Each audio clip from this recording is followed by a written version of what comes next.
زندہ ہے خمینی زندہ ہے خمینی زندہ ہے خمینی زندہ ہے خمینی زندہ ہے ہر فکر و نظر میں زندہ ہے ہر علم کے گھر میں زندہ ہے خمینی زندہ ہے خمینی زندہ ہے خمینی زندہ ہے خمینی زندہ ہے بیداری امت ہے جس سے افکار خمینی کا صدقہ ہر سمت جہاں میں پھیلا ہے، دیکھو تو ذکر کرب و بلا ہے فکر خمینی سے لوگوں اسلام کا نام ہوا اونچا، کوشش تو یزیدوں نے کی تھی اللہ نے کیا ان کو رسوا، وہ مقصد حر میں زندہ ہے ہر علم کے گھر میں زندہ ہے خمینی زندہ من الشیطان الرجیم بسم اللہ الرحمن الرحیم الحمد للہ والصلاة علی اہلہا اما بعد۔ دنیا میں کوئی ایسی شے نہیں ہے جس کی اپنی کوئی اہمیت اور قدر و قیمت نہ ہو۔ اگر ایک ذرہ ہے تو اس کی بھی اپنی قیمت ہے، اور ایک پہاڑ ہے تو اس کی بھی اپنی ایک قیمت ہے۔ زمین ہے تو اس کی بھی اپنی قیمت ہے، آسمان ہے تو اس کی بھی اپنی ایک قیمت ہے اور اپنی ایک اہمیت ہے۔ تو جس انسان کے لیے سب کچھ بنایا گیا ہو، سب کچھ پیدا کیا گیا ہو، اس کی اہمیت اور اس کی قیمت کیا ہوگی؟ انسان کی قیمت اور اس کی اہمیت کا اندازہ اگر لگانا ہو تو دنیاوی چیزوں کے ذریعے جس طریقے سے اندازہ لگایا جاتا ہے اس طریقے سے انسان کی قیمت کا اندازہ نہیں لگایا جا سکتا۔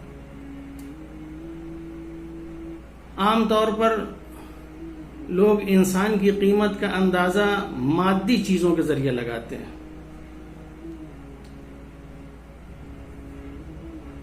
انسان کے پاس اگر دولت بہت زیادہ ہے تو اس کی قیمت کا اندازہ لگاتے ہیں دولت کے اعتبار سے۔ اگر انسان کے پاس زمین و جائیداد ہے تو انسان کی قیمت زمین و جائیداد کے اعتبار سے لگاتے ہیں۔ کبھی انسان کی قیمت کا اندازہ اس کے عہدے اور منصب سے لگایا جاتا ہے، کبھی انسان کی قیمت کا اندازہ اس کی گاڑی اور بنگلے کے ذریعے سے لگایا جاتا ہے۔ لیکن ان تمام چیزوں کے ذریعے جو انسان کی قیمت کا اندازہ لگایا جاتا ہے، اصل میں یہ تمام چیزیں انسان کی قیمت ہو ہی نہیں سکتی، اس لیے کہ یہ وہ چیزیں ہیں جو خود انسان کے صدقے میں خلق کی گئی ہیں اور انسان کے لیے پیدا کی گئی ہیں۔ انسان ان تمام چیزوں سے افضل اور بہتر ہے، تو یہ چیزیں انسان کی قیمت کیسے ہو سکتی ہیں؟ انسان کی قیمت اور انسان کی اہمیت کو مولا کائنات علی بن ابی طالب علیہ السلام نے بتایا کہ قدر الرجل علی قدر ہمتہ، انسان کی اہمیت اس کی ہمت اور قدر و قیمت کی وجہ سے۔ جتنی انسان کے اندر ہمت ہوگی، جتنا اس کا ارادہ قوی ہوگا، اسی اعتبار سے انسان کی قیمت اور اہمیت ہوگی۔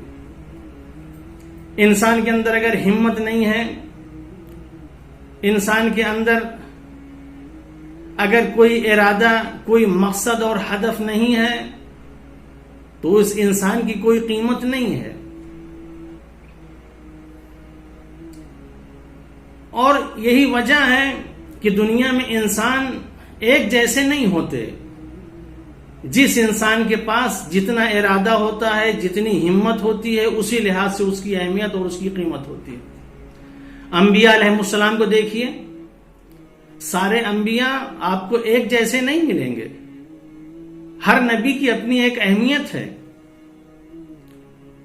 خداوند عالم نے 1,24,000 انبیاء میں سے کچھ کو نبی بنایا، کچھ کو رسول بنایا، کچھ کو اولو العزم پیغمبر بنایا۔ لیکن اولو العزم پیغمبر یہ وہ پیغمبر تھے جن کے پاس ہمت، جن کے پاس عزم، جس کے پاس ارادہ سب سے زیادہ تھا، اسی لیے ان کو کہا کہ یہ اولو العزم ہیں۔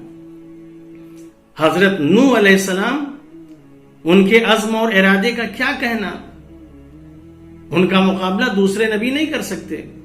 ابراہیم علیہ السلام کا عزم، ابراہیم علیہ السلام کا وہ ارادہ، جو کارنامہ انہیں نے انجام دیا، کوئی اور نبی ان کی برابری نہیں کر سکتا۔ موسیٰ علیہ السلام، ان کا جو ارادہ، ان کی جو ہمت، ان کا جو حوصلہ تھا، کوئی نبی مقابلہ نہیں کر سکتا۔ تو یہ اولو العزم پیغمبر، لیکن انہی اولو العزم پیغمبر میں سب سے بہتر اور سب سے افضل پیغمبر اسلام حضرت محمد مصطفیٰ صلی اللہ علیہ وسلم کو قرار دیا، اس لیے کہ ان کے پاس جو حوصلہ، جو ہمت اور جو ارادہ تھا، وہ کسی نبی کے پاس نہیں تھا، اس لیے سب سے افضل تھے، سب سے بہتر تھے، ان کا کوئی جواب نہیں تھا۔ دنیا نے ان کو خریدنا چاہا، دنیا نے ان کو ڈرایا، دنیا نے ان کو دھمکایا کہ رسول تم یہ نہ کہو، وہ نہ کہو، محمد یہ پیغام نہ پہنچاؤ، وہ پیغام نہ پہنچاؤ، لیکن اور ہر طرح سے ستایا، ہر طرح سے پریشان کیا۔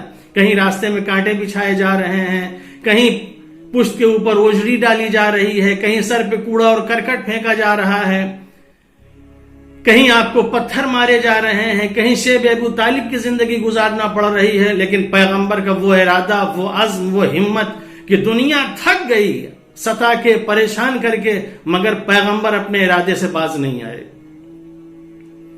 تو سب ایک جیسے نہیں ہیں، سب الگ الگ ہیں۔ پیغمبر کو سب سے افضل اور سب سے بہتر قرار دیا۔ آج انسان میں بھی سب ایک جیسے نہیں ہیں، سب ایک طرح کے نہیں ہیں، سب کی اپنی اہمیت ہے۔ امام خمینی رحمت اللہ علیہ کی جو آج اہمیت ہے، واقعی وہ کسی اور کی نہیں ہے، اس لیے جو کارنامہ امام خمینی رحمت اللہ علیہ نے انجام دیا، وہ کسی نے نہیں دیا۔ جو ارادہ ان کا تھا، جو حوصلہ ان کا تھا، جو ہمت ان کی تھی، جو کام انہی نے کیے ایران کے اندر، وہ کسی اور نے کیا ہی نہیں۔ لہذا آج دنیا امام خمینی کو سلام کر رہی ہے۔ بامبے میں دیکھا ایک احتجاجی جلوس نکلا ہوا تھا، ایک پولیس آفیسر تھا، جیسے امام خمینی کو اس نے فوٹو دیکھی، فوراً اس نے سلوٹ کیا۔ واقعاً طبیعت خوش ہو گئی دیکھ کے، کیا ذات ہے، کیا شخصیت ہے، کیا ان کی اہمیت ہے کہ ایک آفیسر ان کو جو ہے سلوٹ کر رہا ہے۔ امام خمینی کی وہ اہمیت ہے کہ دنیا میں ایسے کسی کی اہمیت نہیں ہے۔ کیوں؟ صرف ارادہ، ہمت۔ یہ ارادہ اور ہمت کہاں سے ان کے اندر پیدا ہوئی؟ یہ وراثت میں انبیاء سے لیا ہے، حضرت موسیٰ علیہ السلام سے وراثت میں لیا ہے یہ عزم اور یہ ارادہ، ابراہیم علیہ السلام سے وراثت میں لیا ہے، حضرت نوح علیہ السلام سے وراثت میں لیا ہے، حضرت عیسیٰ علیہ السلام سے لیا ہے، پیغمبر اسلام حضرت محمد مصطفیٰ صلی اللہ علیہ وسلم سے لیا ہے۔ کیا عزم تھا، کیا ارادہ تھا، جس طریقے سے حضرت موسیٰ علیہ السلام کے لیے جب اللہ نے کہا کہ اذهب الى فرعون انه طغى، موسیٰ فرعون کے مقابلے میں جاؤ، وہ باغی ہو گیا ہے، حضرت موسیٰ علیہ السلام عزم اور ارادے کے ساتھ، ہمت اور حوصلے کے ساتھ فرعون کے مقابلے کے لیے گئے۔ وقت کا فرعون، حضرت موسیٰ جاتے ہیں مقابلہ کے لیے، طاغوت سے مقابلہ موسیٰ علیہ السلام کر رہے تھے اپنے زمانے کے فرعون سے۔ یہی حوصلہ، یہی ہمت امام خمینی کے اندر کہ جب وقت کا طاغوت شاہ ایران، جو ایران کو تباہ و برباد کر رہا تھا، جو فرعون کی طرح عورتوں کا استحصال کر رہا تھا، جو ایران کو ہر طرح سے تباہی کے کگار پہ چھوڑ رہا تھا، امام خمینی موسیٰ کی طرح کھڑے ہوئے۔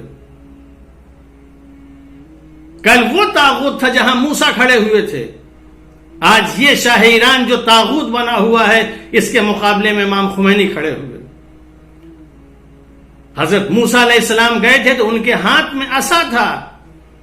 امام خمینی جب اس طاغوت کے مقابلے میں کھڑے ہوئے تو ان کے ہاتھ میں تسبیح تھی. ہر طرح سے پریشان کیا, ممکنہ کوشش کی ان کو ان کے ارادے سے باز رکھیں, کسی بھی طرح یہ باز آ جائیں, یہ انقلاب نہ پیدا کرنے پائیں. سب کچھ اس نے کیا, شہر بدر کیا, طرح طرح کی مصیبتیں, اذیتیں, سب کچھ پہنچائیں. لیکن امام خمینی کا کیا حوصلہ تھا, کیا ہمت.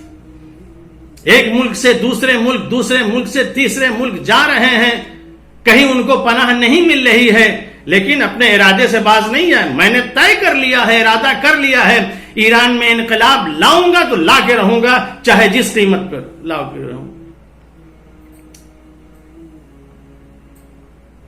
کیا حوصلہ تھا امام خمینی رحمت اللہ علیہ کا. ایک ایئرپورٹ سے دوسرے ایئرپورٹ, ایک ایئرپورٹ سے دوسرے ایئرپورٹ پر ٹہلتے رہے, لیکن اپنے مشن سے دستبردار نہیں ہوئے, اپنے ارادے سے منصرف نہیں ہوئے. ایک وقت ایسا آیا کہ پھر امام خمینی ایران آئے, اور آنے کے بعد شاہ کا تختہ الٹ کے رکھ دیا. یہ کس طرح سے الٹا؟ ارادہ, حوصلہ, ہمت. جو مولا نے فرمایا کہ انسان کی قدر و قیمت اس کی ہمت سے ہے, اس کے حوصلے سے ہے, اس کے ارادے سے. اور ارادہ بھی کوئی ایسا ارادہ نہیں تھا, ارادہ بالکل خالص ارادہ. ارادے بھی لوگوں کے بہت سے ہوتے ہیں, لیکن کہا یہی جاتا ہے کہ نیک ارادے انسان کے ہونا چاہیے. انسان جب بھی کوئی کام کرے اس کا ارادہ نیک ہو.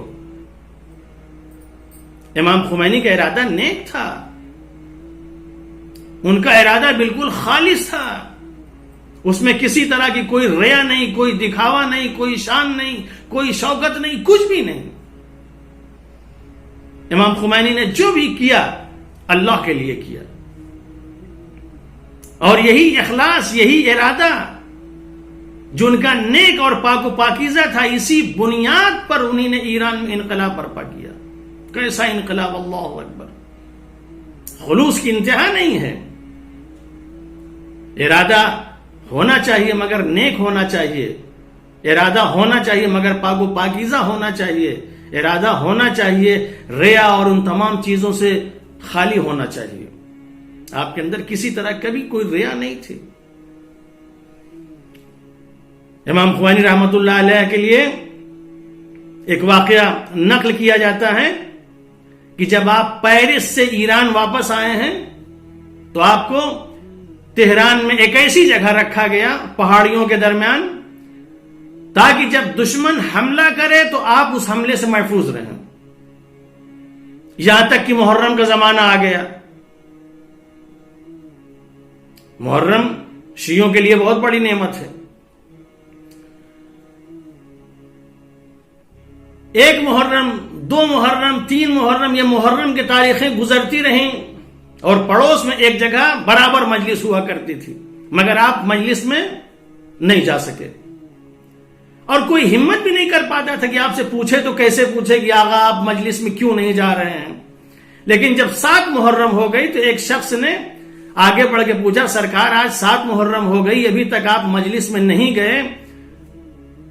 تو امام خمینی نے کہا, میں روز ارادہ کرتا ہوں مجلس میں جانے کا, میں روز عبا اوڑھتا ہوں کہ مجلس میں جاؤں, لیکن جیسے ہی عبا اوڑھ کے میں مجلس میں جانے کا ارادہ کرتا ہوں, فوراً میرے ذہن میں خیال آتا ہے کہ میں جاؤں گا تو صاحب خانہ مجھے دیکھ کے خوش ہو جائے گا, لوگ میرے استقبال کے لیے کھڑے ہو جائیں گے, لوگ جو ہے نعرہ لگائیں گے.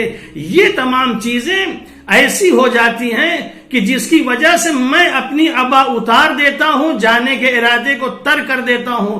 پہلی محرم سے آج تک میں یہی ارادہ کر رہا ہوں, میں اپنے اندر یہ اخلاص نہ پیدا کر سکا کہ میں گھر سے اللہ کے لیے نکلوں. کہیں لوگوں کی خوشی سامنے آ جاتی ہے, کہیں لوگوں کے نعرے سامنے آ جاتے ہیں, جس کی وجہ سے ہم نہیں جا پاتے. یہ ہے امام کے ارادے کا اخلاص, خلوص, نیک نیتی, جس کی وجہ سے انقلاب آیا. محرم ایسی چیز ہے نا کہ جس کی وجہ سے انقلاب آتا ہے. آج کتنے محرم آئے اور چلے گئے, مگر ہمارے اندر انقلاب کیوں نہ آیا؟ امام فرماتے ہیں ماہر سے داریم از محرم و سفر داریم، ہمارے پاس جو بھی ہے محرم و سفر کی وجہ سے ہے. اگر ایمان ہے تو محرم و سفر کی وجہ سے، دینداری ہے محرم کی وجہ سے، آج ہمارے امن و امان ہے محرم کی وجہ سے، جتنی بھی چیزیں ہیں، پردہ ہے، حجاب ہے، سب محرم کی وجہ سے. مگر ہمارے اندر کیوں نہیں ہے؟ ہمارے اندر یہ انقلاب کیوں نہیں پیدا ہوا جیسے امام خمینی نے انقلاب پیدا کیا؟ وجہ یہی ہے کہ ان کے یہاں جو خلوص تھا ہمارے اندر وہ خلوص نہیں ہے. چاہے مجلس پڑھنے والا ہو چاہے مجلس کرنے والا ہو، دونوں کے یہاں خلوص نظر نہیں آتا. مجلس کرنے والا یہ چاہتا ہے کہ ہم مجلس کریں تاکہ لوگ ہماری تعریف کریں، مجلس پڑھنے والا یہ چاہتا ہے کہ ہم منبر سے اتریں لوگ ہماری تعریف کریں، مصافحہ کریں. نتیجے میں جب خلوص ہمارے یہاں ہے ہی نہیں تو انقلاب کہاں سے آئے گا؟ آج ہم اپنے اندر انقلاب نہیں پیدا کر سکے، اپنے سماج میں نہیں پیدا کر سکے، اپنے معاشرے میں نہیں پیدا کر سکے. وجہ یہی ہے کہ ہمارے اندر وہ خلوص، وہ اخلاص نہیں ہے. ہم دعا کریں پروردگارہ اگر یہ ہمارے ارادے ہیں مجلس اور ماتم ان تمام چیزوں کے، تو ہمارے اندر ایسا خلوص پیدا کر دے، خلوص کی ہمیں وہ دولت عطا کر دے، نیک نیتی اور نیک ارادہ ہمیں عطا کر دے، تاکہ یہ محرم و سفر جب آئیں تو ہمارے اندر وہ انقلاب پیدا کر کے جائیں جو امام خمینی نے ایران کے اندر انقلاب پیدا کیا تھا. ہمارے گھر میں بھی انقلاب آئے، ہمارے سماج میں بھی انقلاب آئے، ہمارے معاشرے میں بھی انقلاب آئے، اور ہمارا پورا ملک جو ہے ایسا ہو جائے کہ جیسا امام خمینی نے اپنے ملک کو تبدیل کیا اور وہاں انقلاب برپا کیا. وآخر دعوانا ان الحمد للہ رب العالمین.